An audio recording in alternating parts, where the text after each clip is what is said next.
எடப்பாடி இன்னொன்னு சொல்றாரு. இதுவரைக்கும் பாஜக கூட்டணி இல்லைன்னு சொல்லிட்டு இருந்தவரு, பாஜக கூட்டணி இல்லை அப்படின்னு முழுமையா இன்னைக்கு பேசிட்டாங்க. அதே நேரத்துல திமுக கூட்டணி உடையும். அந்த கூட்டணியில இருந்து வருவாங்க அப்படின்னு அதிமுக பொதுச் செயலாளரே சொல்லியிருக்காரு. அதாவது இந்த கொக்கு தலையில வெண்ணெய் வச்சு, அந்த வெண்ணெய் வெயில்ல உருகி, அத கொக்கோட கண்ண மறைச்சு, அப்புறம் நீங்க அத சுட்டு புடிச்சு, கறி பண்ணி சாப்பிடுறது இருக்குல்ல. அது மாரி தான் எடப்பாடி சொல்றதும் இருக்கு. நிச்சயமா சொல்றேன், இந்த திமுக கூட்டணியில எந்த விதமான பிரச்சனையும் வரதுக்கான எந்த அடிப்படையிலங்க எடப்பாடி நம்பி போவாங்க? எதுக்கா நீங்க எந்த நேரத்துல மோடியோட சேருவீங்கன்னு யாருக்குமே தெரியாது. உங்கள நம்பி எப்படி வருவாங்க அவங்க? நீங்க இன்னைக்கு மோடி இன்றும் வேண்டாம், என்றும் வேண்டாம்னு சொல்ற தைரியம் உங்களுக்கு இருக்கா? மோடின்ற பேரே உச்சரிக்க மாட்டேங்கிறீங்க நீங்க. மோடி, அமித்ஷான்ற பேரையே நீங்க உச்சரிக்கிறீங்களா? மோடியோட இப்ப எலக்ட்ரல் பாண்ட் விஷயம் வந்தது, சண்டிகார் எலெக்ஷன் வந்தது. ஏதாவது வாயை திறக்கிறீங்களா? தமிழ்நாடு விஷயத்தை பற்றி சொல்லி ஓட்டு கேட்கணும்னா நடக்க போறது பார்லிமெண்ட் எலெக்ஷனு. சென்ட்ரல்ல யார் ஆட்சிக்கு வரணும் வர வேணான்றதை பத்தி தான் டிசைட் பண்ண போறாங்க. நீங்க திமுக ஆட்சியில் 1008 ஓட்டம் இருக்கலாம் சார். அது சொல்றதுக்கு இந்த எலெக்ஷனா? நிச்சயமா கிடையாது. ரெண்டாவது வந்து தேசிய கட்சிகளோட எனக்கு கூட்டணியே கிடையாதுன்றீங்களே. இதே வாய் தானே கொஞ்ச நாளைக்கு முன்னாடி தேசிய கட்சிகளோட கூட்டணியில் இருந்ததுனால தான் தமிழ்நாட்டுக்கு எல்லா விதமான நன்மைகளும் நாங்கள் செய்தோம் அப்படின்னு நீங்க 11 மெடிக்கல் காலேஜ் கொண்டு வந்தோம்னு சொன்னீங்க. எங்களுக்கு ஃபண்ட்ஸ் கேட்ட போதெல்லாம் கொடுத்தான்னு சொன்னீங்க. எங்களுக்கு வந்து பாஜக நாங்க இணக்கமாக இருந்து பலது பெற்றோம் நீங்க. இன்னைக்கு திடீர்னு உங்களுக்கு தேசிய கட்சியினோட உங்களுக்கு ஒரு மாதிரி பச்சை மிளகா கடிச்ச மாதிரி யாரீங்களே. ஏன் அது மாதிரி யாரீங்க? என்ன காரணம்? உங்க நோக்கம் என்ன? பாஜக விட்டு ஏதோ ஒரு காரணத்துல பிரிஞ்சு வந்திருக்கீங்க. அந்த காரணம் தெளிவா இன்னும் தெரியல. நீங்க பாஜக சொல்லி தான் பிரிஞ்சு வந்திருக்கீங்களா? இல்ல பாஜகவோட ஸ்ட்ராட்டஜியில பிரிஞ்சு வந்திருக்கீங்களா? இல்ல பிரிஞ்சு வந்தனால இந்தியா கூட்டணியை கொஞ்சம் குழப்பத்துக்கு உண்டாகலாம் பிரிஞ்சு வந்திருக்கீங்களா? இல்ல சிறுபான்மையோர் ஓட்டை இழுக்கலாம்னு பிரிஞ்சு வந்திருக்கீங்களா?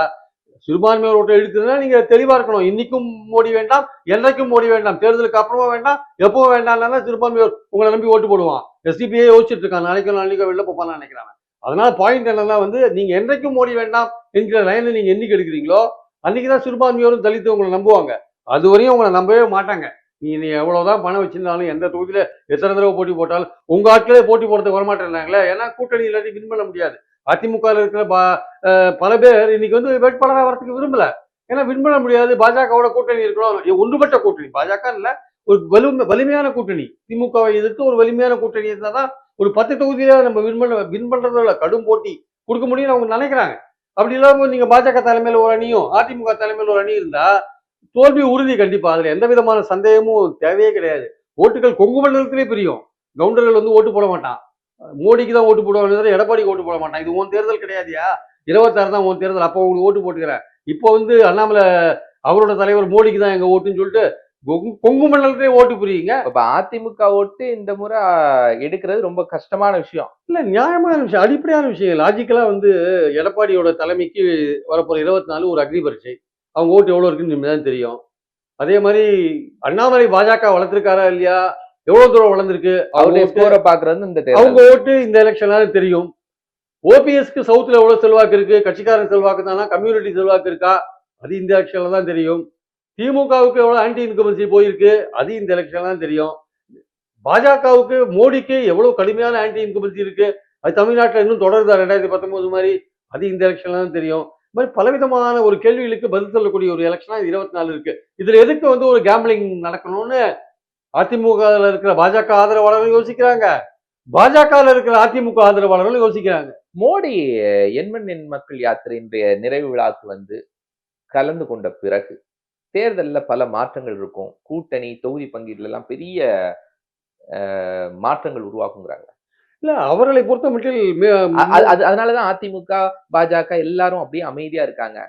இல்ல, பாஜக ஏன் அமைதியா இருக்கு, இல்ல அந்த அந்த அந்த அந்த குரூப்ல வந்து ஏன் வந்து எல்லாம் சைலண்டா இருக்காங்க அப்படின்னா, பாஜக என்கிற அந்த தேசிய கட்சி தமிழ்நாட்டுல என்ன மாதிரியான நிலைப்பாடு எடுக்க போகிறது என்பதை வாட்ச் பண்ணிட்டு இருக்காங்க. இன்னும் வந்து அவங்க வந்து வடக்க வந்து இந்தியா கூட்டணியை பலவீனப்படுத்துறாங்க, காங்கிரஸ் தலைவர்கள் இருக்கிறாங்க, நார்த்ல வந்து பல்வேறு விதமான ஒரு பொலிட்டிக்கல் மிஷன்ல ஒர்க் பண்ணிட்டு இருக்காங்க. தமிழ்நாட்டுல இன்னும் பாஜக அணி கவனம் செலுத்தாத இருக்காங்க. தமிழ்நாட்டுல பாஜக கவனம் செலுத்தும் போதுதான் எடப்பாடியை சேர்த்துக்கொண்டு வேலை செய்வதா, ஓபிஎஸ்ஐ சேர்த்துக்கொண்டு வேலை செய்வதா, யாரை சேர்த்துக்கொண்டு வேலை செய்வது, இல்ல எடப்பாடியை கழட்டி விடுவதா, டிசைட் பண்ணுவாங்க. பட் அவங்களுக்கு என்னன்னா, இபிஎஸ் வைக்கிற ஒரு டிமாண்ட் வந்து ஓபிஎஸ் நீ சேர்க்காத, நம்ம அடியில சேர்க்காதன்னா நான் வரேன்னு சொல்றாரு. அதை வந்து அதனாலதான் டிசிஷன் எடுக்காத இருக்காங்க பாஜக. ஓபிஎஸ் 2017 பாஜகவுடைய தீவிர ஆதரவாளர் இருக்காரு. அவர் இந்த நேரத்துல கைதி விட்டா நல்லா இருக்குமான்னு யோசிச்சுட்டு இருக்காங்க.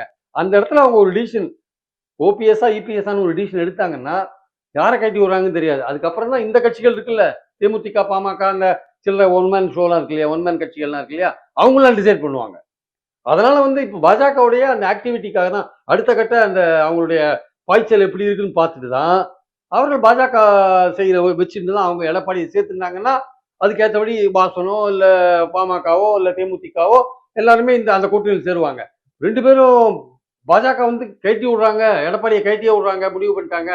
திமுக எதிர்ப்பு ஓட்டா இருந்தாலும் கொஞ்சம் எடுத்துன்னு போட்டோம், அப்போ நம்ம ஏதாவது கொஞ்சம் ஓட்டு பெஞ்சு நம்ம ஏதாவது வின் பண்ண முடியுமா பார்க்கலாம், திமுக எதிர்ப்பு ஓட்டுகளை பிரித்து விடலாம், அவர் கொஞ்சம் சிறுபான்மையோர் ஓட்டை பிரிச்சா அது நமக்கு நல்லது தானே, நம்ம வந்து திமுகவை இந்துக்களுக்கு எதிரான ஒரு கட்சியாக காமிச்சு இந்துத்துவ பிரச்சாரத்தை பண்ணி திமுக இருக்கிற அந்த ஓட்டை பிரிக்கலாம், அவர் திமுக எதிர்ப்பு ஓட்டை பிரிச்சு விடட்டும், இல்லை சிறுபான்மையோர் ஓட்டை எடுத்துன்னு போட்டோம் அப்படின்னு ஒரு ஸ்ட்ராட்டஜி பண்றாங்களா, இல்ல நம்ம எல்லாம் ஒன்று சேர்ந்து கொண்டு நம்ம கடுமையான ஒரு எதிர்ப்பை வந்து ஒரு 10 தொகுதிகளையாவது திமுக அன்னைக்கு கொடுக்கணும்னு நினைக்கிறாங்களான்ற அந்த அடுத்த கட்டம் இருக்குல்ல, அது 27க்கு முன்னாடி அவங்க டிசைட் பண்றதுக்கான வாய்ப்புகள் இருக்குன்னு நினைக்கிறேன் அவங்க. ஸோ அவங்க ஒரு முடிவு எடுப்பாங்க, இன்னும் 2-3 நாள் they will take a decision. அவங்க பாஜக இது எடப்பாடியோட கோரிக்கை ஒரே கேள்விங்க, ரொம்ப சிம்பிளுங்க. ஜெயக்குமார், ஏசி சண்முகம், கேபி முனுசாமி, இந்த 3 பேர் தவிர இன்னும் 3 பேர் இருக்காங்க. வேலுமணி, தங்கமணி, விஜயபாஸ்கர். இந்த 3 பேர், அந்த 3 பேர், அந்த 3 பேரை மட்டுமே வாய் திறக்கிறாங்க. இந்த 3 பேரும் பேசாம இருக்காங்க.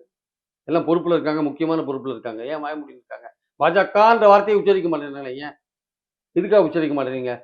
கொங்கு மண்டலத்தில் இருக்க இந்த 3 பேரும் ஏன், புதுக்கோட்டை கொங்கு மண்டலத்தில் இருக்கிற 3 பேரும் ஏன் பாஜகவை பத்தி ஒண்ணுமே பேச மாட்டேங்கிறாங்களே, என்ன காரணம்? ஆமா, இது வரைக்கும் எதுவும் பேசல. ஏன் வேலுமணி எடப்பாடியே மோடின்ற பேரை உச்சரிக்க மாட்டேங்கிறாங்க? எடப்பாடி மோடின்ற பேரை உச்சரிச்சு எத்தனை நாள் ஆச்சு? ஒரு பேசுறதுன்னு எடுத்து பாருங்க.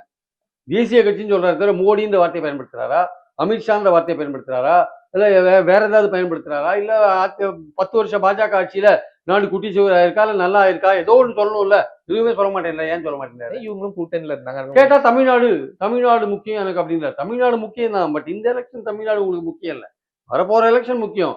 இந்த எலெக்ஷன்ல நீங்க தனியா நின்று தோத்து போனீங்கன்னா பலவீனமா போயிடுவீங்க. 26 நோக்கி போகும்போது நீங்க ரொம்ப வீக்கா இருப்பீங்க.